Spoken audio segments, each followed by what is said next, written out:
मन बाचा कर से वही गलित गात रोए नैन। तहाँ भी तहाँ भी खेच छूटे नहीं, ये भी लगे दुख देन। सेवक कई समझा वही साखी सवे मुख कहना, इन्हें भी खेच छूटे नहीं, ये भी लगे दुख देन। अर्थ अंदर का ले वही। प्राणनाथ जी महाप्रभु जितनी वाणी प्रवचन अर्थ अंदर का ले वही, बात नहीं अर्थ भी लेते हैं। समझे इशारा सेन, इशारा का भाषा भी आ से अलंकार समझते हैं, ऐसा ज्ञानी। खींचा उनकी भी ना गई, ये भी लगे दुख देन। अंदर बाहर उजले, अंदर से दिव्य परम धाम की आत्मा, बाहर से ज्ञानी उजाले। दोष देखे सब आईना, अपना दोष अपनी गलती आईना की तरह देखते हैं। धनी इस तरह से जो बोल रहे हैं ये हमारी गलती है, ये हमको पता चला, दूसरे दिन फिर वही गलती। ताहे भी खेचा छूटे नहीं, ये भी लगे दुख देन। तारतम सब समझही, तारतम सब समझे, यानी परम धाम से प्रेम संवाद से लेकर सृष्टि के कार्य कारण महाकारण और ऐसे खेल में हम आए सब समझे। धाम सैया हम बहन, संबोधन करते हम धाम के सैया हैं, आपस के बहनें सखी हैं। तिन्हें भी ब्रोध छुट्टिया नहीं, ब्रोध खाली क्रोध नहीं, ब्रोध छुट्टिया नहीं। ब्रोध मतलब उसके दादाजी का भी गुस्सा उतारते। ये भी लगे दुख देना। सुंदर सा जी सब मास्टर प्लान यही है जो मैंने बताया आपको। पुराने ज़माने में जीव सृष्टि भी ईश्वरीय ब्रह्म सृष्टि भी, ठीक है। जीव सृष्टि जो जमात हैं और बाहर संसार में जो भी है ये सबको है। आप ऐसा मत सोचें सुंदर साथ की कहानी नहीं है ये आत्मा, ये जीव, ये उस दशा की कहानी नहीं। अन्य संप्रदाय में तो ऐसा नहीं है, गए अन्य संप्रदाय में गए।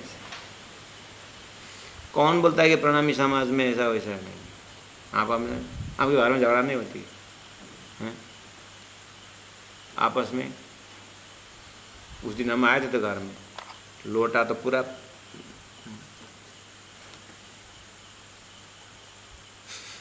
सिकुड़ गया था। पूछा था मैंने कि क्या हो गया। अरे इनके पिताजी के इतना गुस्सा है ना, उस दिन उन्होंने गुस्सा पे ऐसा किया तो ऐसा कर दिया। ये खिड़की तो आईना सब टूट गया, नहीं बनाएगा। कितने बार बनाऊं, क्या हो गया। अरे वो लड़का जब गुस्सा है तो थाली फेंकता है।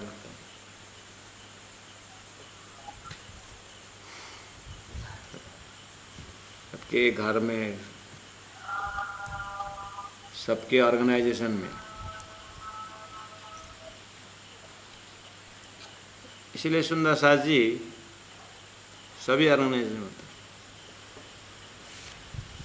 हम बड़े बड़े संतों महापुरुषों के पास गए हैं, टॉक ऑफिस में आते हैं, सोफे में ठहक, हरिओम नमस्ते नमस्ते प्रणाम, कहाँ से एक आधा घंटा बढ़िया।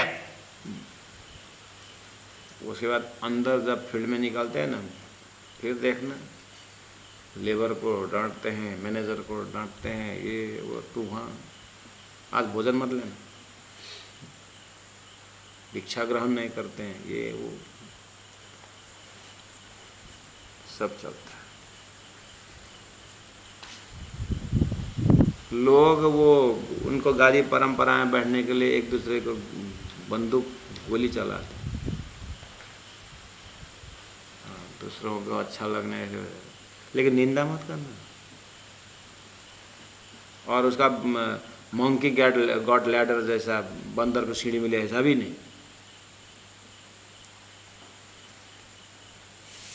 लेकिन टेंशन मत लेना इसीलिए बोल। ऐसे ही अब प्राणनाथ जी ने, मैं बोला जीव का दोहरा रहा हूँ, पहला कॉन्सेप्ट मुझे समझिए सृष्टि की। जीव का सब कुछ अच्छा है, लेकिन आत्मा ज्ञान की बात करते हैं, सब कुछ ठीक है, लेकिन जागृत का कोई अंकुर नहीं। ये खेल के पात्र ही हैं। और ब्रह्म आत्मा ऐसे हैं जिनके ऊपर फरामोशी है। ज्ञान सबके लिए हुई और वो फरामोशी खेल देखने का। इसलिए धनी उठा उठा करके पटक पटक करके खेल दिखाते, लेकिन ऐसे ही करके छोड़ना मत। फिर प्रयास जारी रखना है सब कुछ। धनी परीक्षा करते रहते हैं। इसीलिए 16 नंबर चौपे में कहा, ए खेल है इना भांत का, क्यों वे न खुले मूल नयन। ये मूल नयन, परम धाम का, परात्मा का मूल नयन क्यों न खुले। निज नजर खुले बिना, मूल नयन और निज नजर दो आ रहा है। मूल नयन परात्म का नयन खुलेगा, लेकिन जिस दिन सूरता तारतम ज्ञान द्वारा सूरता का नजर खुले। सूरता का नजर खुले बिना कोई न देवे सुख चैन। एक आपस में कोई सुख चैन नहीं दे सकता। तो प्राणनाथ जी सद्गुरु के जमाने में किसी को नहीं खुला, हमने नहीं खुला थोड़ी बोले। प्राणनाथ जी बोले ऐसा ऐसा हो रहा है, तो नहीं खुलेगा ऐसी बात नहीं है, लेकिन इतना आसान भी नहीं। हमारा नक्शा है, ये आईना की तरह दिखाई दे रहा है सुंदर सा जी, हमें सचेत होना ये चीज़ का है। ऐसा भी होता है, ऐसा है, ऐसा होता है करके ऐसा ही करना नहीं है। हमको जिन बीतक में जिस तरह से धनी ने गाइड किए हैं, ब्रजराज का प्रेम से ही करना है। और इस ऐसा होता है, ऐसे होता है करके लापरवाही करना नहीं है। लेकिन जब न चाहते हुए भी ऑटोमेटिक ऐसा कभी हो जाता है, गलतियां हो जाती है, तो राज से आग्रह करना, राज जी छत्रसाल महाराज को घटना मैंने सुना है, आप वहाँ शाकुंडल सखी के वो एक तंतु देखिए, क्या पर्दा डाल दिया दादी ने कि सब कुछ 3 साल उठ बस साथ में, लेकिन उतना पूछना भूल गए और ग्लान निकल गए। ये कि 6 साल के हाथ में है, सखी के हाथ में है। वो ऐसे ऐसे जगह में आप ले, हम भी जिस घड़ी इस अवस्था में पहुंचते हैं उसकी बात है। छोटी सी लकीर खींच देते हैं धनी। इसलिए खेल है न भात का, कि वे न खुले मूल नयन। निज नजर खुले बिना कोई न देवे सुख चैन। निज नजर खुलने के लिए तारतम आया है, अब प्रयास करना चाहिए। जब हमारे प्रयास को देख करके फिर धनी मूल नयन खोल देते हैं। अब आगे कहा, चौपा याद करने की है, बहुत सुंदर है। राहा निपट बारीक है, तिन बारीक पर बारीक। साथ ले लिख जाहेरी, सो उतरी लिखते लिख। राहा निपट बारीक है, पराधस्ता प्रेम लक्षण भक्ति का मार्ग बारीक है। अब यहाँ रहा निपट बारीक है, 3 बारीक पर बारीक, 3 बार बारीक है, ध्यान से सुनना सुंदर सा जी।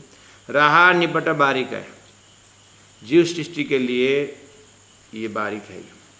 3 बारीक उनसे भी सूक्ष्म है ईश्वरी सृष्टि के लिए, और 3 से भी अधिक सूक्ष्म है ब्रह्मात्माओं के लिए। 3 बार बारीक बारीक आया है। अध्यात्म का रास्ता वैसे भी बारीक है, सूक्ष्म है। उसमें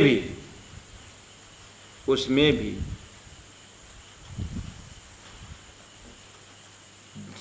जीव दर्जा से ईश्वर को प्राप्त करना, 14 लोग तो प्राप्त करेंगे लोग, ईश्वर को प्राप्त करना और बारीक है। और जीव को ईश्वर को भी छोड़ करके महाकारण में राजी महाराज को प्राप्त करना और कठिन है। और राजी महाराज को प्राप्त भी किए तो भी ब्रह्मा आत्माओं के दर्जा में आना और कठिन। तो ये बारीक बारीक आप जितने ट्रैक लेके जाएंगे जा सकते हैं। रहा निपट बारीक है, 3 बारीक पर बारीक। 9दा भक्ति बारीक है, दशदा भक्ति और बारीक है, उसमें ये परादशदा प्रेम लक्षण भक्ति तो और बारीक है।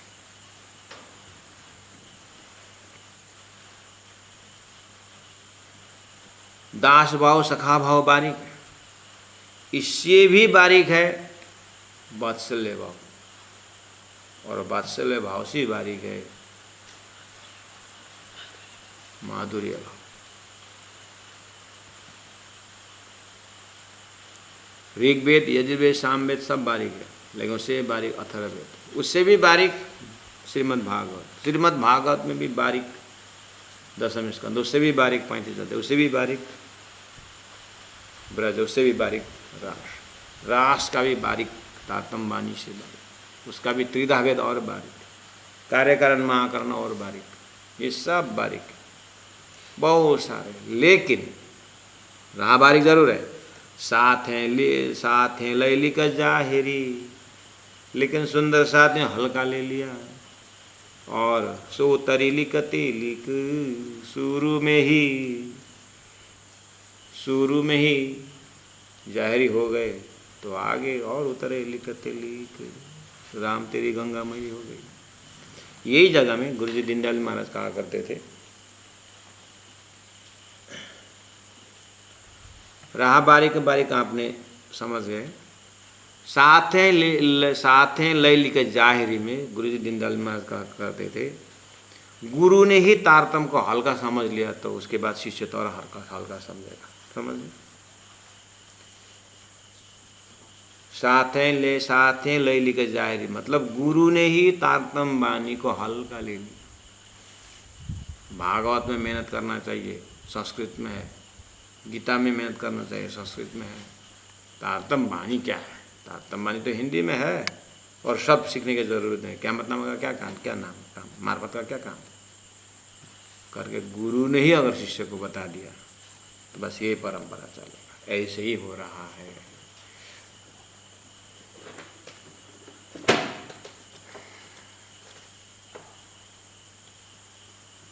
समझ में आई बात? हमने ही तारतम्य वाणी के माध्यम द्वारा महामती प्राण जी को परब्रह्म के स्थान में खड़े ना किए तो ऐसा ही करेगा। तो प्रणामी धर्म गुरु, प्रणामी प्रचारकों ने ही प्राण जी को एक संत है, ये है बोल दिया अगर, तो वही परंपरा। इसलिए साथे लय लिख जाहिरी, ताथे उतरे लिखते लिख, उतरते उतरते। इस तरह से सुंदर साथ जी, आज मौसम एकदम बाहर से ढुंढुना कर हवा पानी आ रहा है, तो बहुत आवाज़ बहुत कठिन सुनाई दे रहा है। और नया मज़ा शुरू करूँ और बरसात चले तो थोड़ा सा और किनारा करना भी मज़ा नहीं आएगा। इसीलिए आज हम यहीं पर कम से कम अंतिम प्रणाम जयकार तो समझ में आ जाए, नहीं तो फिर आप एक तरफ हम एक तरफ हो जाएंगे। इसलिए सुंदर साथ जी इस प्रकरण में ये चौपाई बिल्कुल याद करना, चौपाई नंबर 17 तक जरूर याद करना ही है। और भी मुख्य मुख्य चौपाइयाँ हैं, आप इस चीज़ को आप बारीकी है, सेवा का विषय है। सेवा के विषय में प्राण जी तो वह मुखती सेवा तूने सी कहूँ, तो बस इतना ही है कि हम सेवा करें लेकिन उसमें अहंकार न करें। अहंकार को बोलते हैं ना कि अहंकार होना अच्छा नहीं, अहंकार का ज्ञान होना जरूरी है। अहंकार का ज्ञान होना अच्छा है। तो ये परमहंसों की महावाणी है। आप बोले हमारे जैसे से ये परमहंसों की वाणी को अर्थ करना अपने आप को शर्मिंदा होता है। इसीलिए तारतम्य वाणी की अंगना आप भी हैं, हम भी हैं, तो आप लोग प्रैक्टिकल हैं, सेवा कर रहे हैं। चिंतन करना सुंदर साथ जी, इसमें ज़्यादा व्याख्या नहीं कर सकते। अब इससे कोई ऊपर उठ सके किसी दिन तो फिर उसके मज़ा अलग होता है। प्राण जी सबके ऊपर हाथ दिए हैं, अब कौन कौन कितना मजबूती से हाथ पकड़ेंगे उनका ही कल्याण है। राहा निपटा बारिक है, राहा निपटा बारिक है, तिना बारिक पर बारिका,